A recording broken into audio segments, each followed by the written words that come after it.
By the 13th century, the once immortal empire of the Khmer stood atop a crumbling pedestal. Angkor's vast stone temples still pierced the skies, but the gods no longer answered.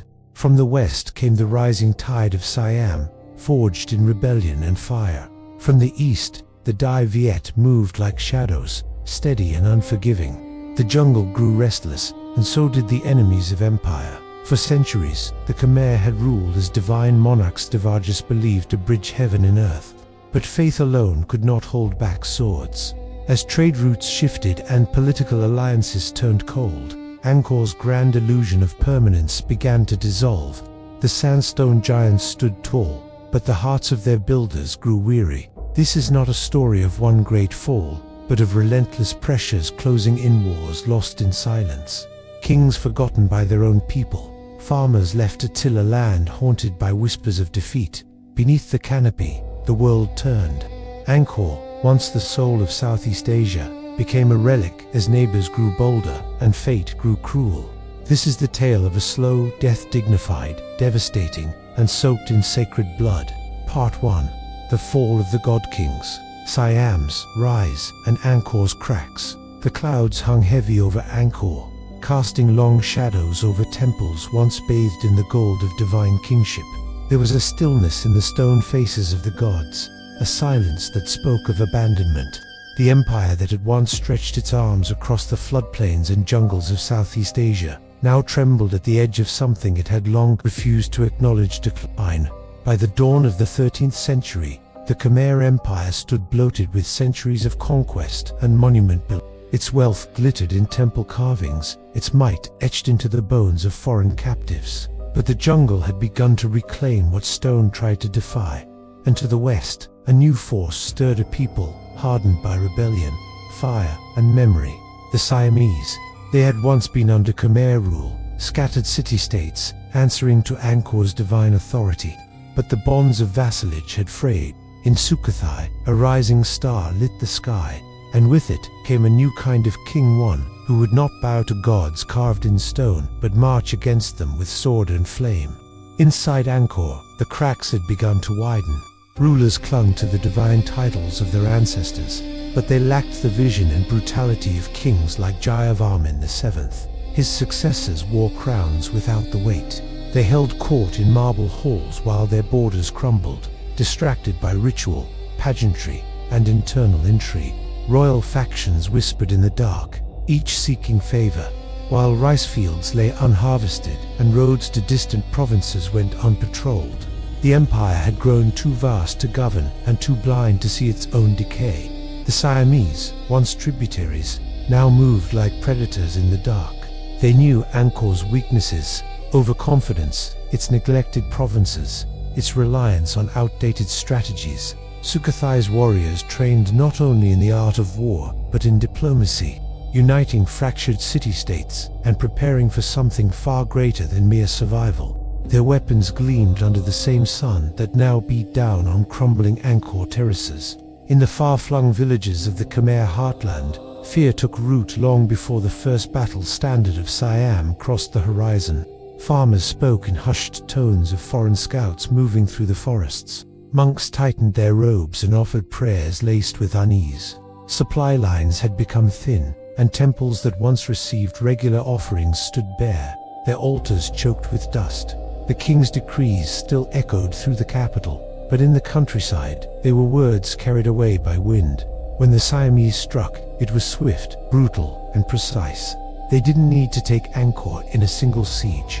Their genius lay in attrition, in bleeding the empire from its edges. Town by town, province by province, the Khmer borders shrank. Fortresses were overwhelmed not only by arms, but by the defection of one's loyal commanders. Villages fell without a fight. Local lords, once proud vassals of the God King, now swore oaths to Sukhothai. Some did so out of fear, others out of exhaustion. The promise of order, even from a foreign crown, was more appealing than the chaos at home. Inside the capital, incense still rose to the heavens. Priests continued to perform the great rituals, sacrifices, fire ceremonies, the anointing of stone statues with sacred oils. The idea of divine kingship endured in ritual but had lost its teeth in reality. As famine crept in, as canals fell into disrepair, and as the once glorious irrigation system failed to deliver the lifeblood of the kingdom, rice people stopped believing in the God King's protection. Starvation was a god no prayer could appease. Temples once alive with festivals became tombs of memory. The great elephants, symbols of Khmer might, stood tethered and underfed, their massive eyes reflecting the same slow despair that gripped the empire. Warriors who once rode proudly into distant wars now guarded empty roads, unsure of whom they were protecting. The enemy had shifted.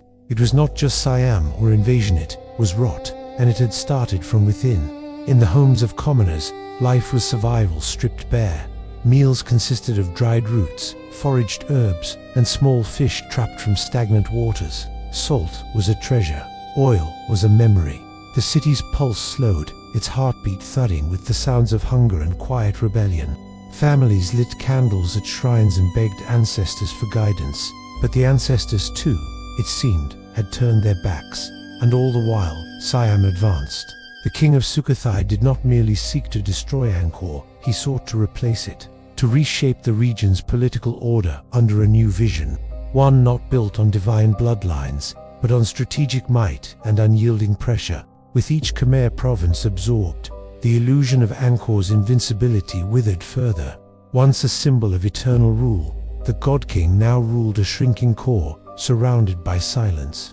In the temples, stone reliefs of past glories began to look like mockery images of victorious kings atop elephants, lords bowing in submission, armies marching in perfect unity. But outside, those armies no longer existed, and the people no longer bowed.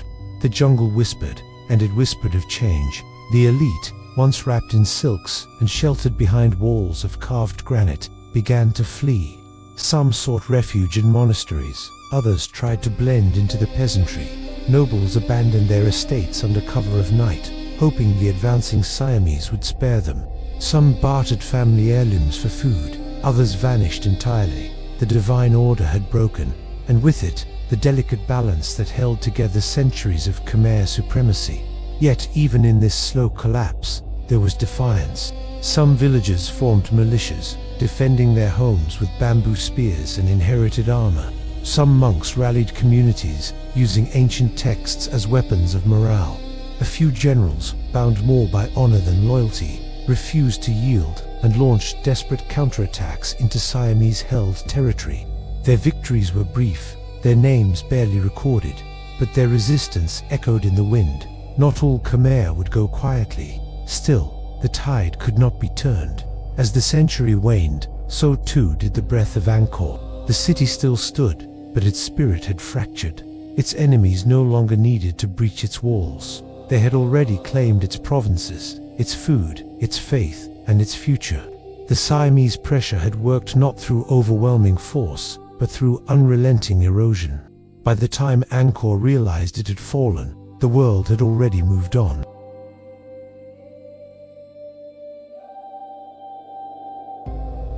Part 2. Winds from the East, Dai Viet shadows, and the collapse within. The fall of empires rarely comes with a single blow. Often, it arrives on silent feet through whispers, slow rot, and forces too distant at first to fear. As Angkor bled from the west under the weight of Siam's rise, the east stirred as well. And from those shadows came another storm, the Dai Viet. Where Siam marched with banners and blades, Dai Viet pressure came differently. It seeped in through the mountains, through trade, through shifting allegiances in the northern highlands. Their power was not built on brute conquest alone, but on calculated diplomacy, opportunism, and a growing hunger for dominance in the vacuum that Angkor's fading power left behind. In the mist-choked borderlands, where the Mekong and Red River basins nearly brushed fingers, villagers once loyal to Angkor found themselves caught between two worlds. Vietnamese emissaries came first, offering protection, trade, and subtle warnings. They brought silks, spices, bronze, and carefully worded demands. Khmer governors, left unsupported by the distant capital, accepted with hesitant hands. Some resisted. Others welcomed the presence of a new guardian. Angkor had grown deaf. where once the capital watched over its border provinces with pride and divine authority, now it looked inward, suffocating in its rituals, drowning in court intrigue. The priesthood debated omens while granaries stood half empty. Rice shipments from the eastern territories dwindled. When questioned, the local lords offered excuses: raids, floods, plague. But behind closed doors, they were already pledging fealty to new overlords. Dai Viet's rise was fueled not just by Angkor's fall, but by its own mastery of assimilation. In the regions they absorbed, they built administrative centers, trained local leaders, and seeded Vietnamese customs and language into the daily rituals of life. Khmer children in some villages began to learn new words. New maps named old towns differently. Temples once built to honor Vishnu or Shiva now stood beside pagodas rising in the fog, their bells ringing a different song. It was not just a war of swords, it was a war of memory. And still, Angkor's heartbeat slowed. In the cities that remained, survival became a quiet rebellion. Families adapted. They grew smaller rice plots behind crumbling walls. They bartered fish for salt and wood for grain. Meals grew simpler: boiled roots, crushed herbs, soup made from bones. Mothers whispered old prayers to half-remembered gods, while their children learned songs in unfamiliar dialects. But the people endured. Amid the ruins of imperial command, life persisted in flickers: a woman lighting incense in her ancestral shrine, a child tracing carvings in temple stone, an elder teaching the village history in the shade of a dying Bodhi tree. They held the threads of what it meant to be Khmer, even as those threads thinned. The empire was vanishing, but its soul had not yet turned to ash. In some places, resistance simmered, not organized armies, but spiritual defiance. Monks in remote monasteries taught forbidden stories, legends of the Devarajas, divine kings who would one day return.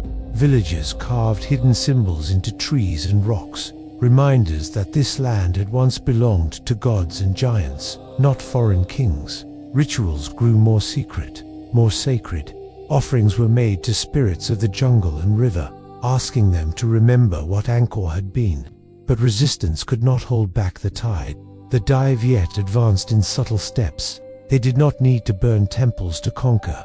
They absorbed, reshaped, renamed.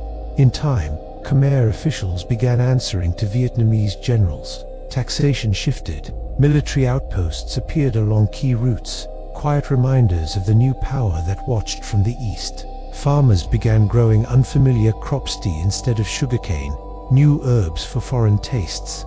The cultural fabric frayed, and yet, within the empire's bones, there remained strange beauty. Angkor's great temples, though neglected, still stood.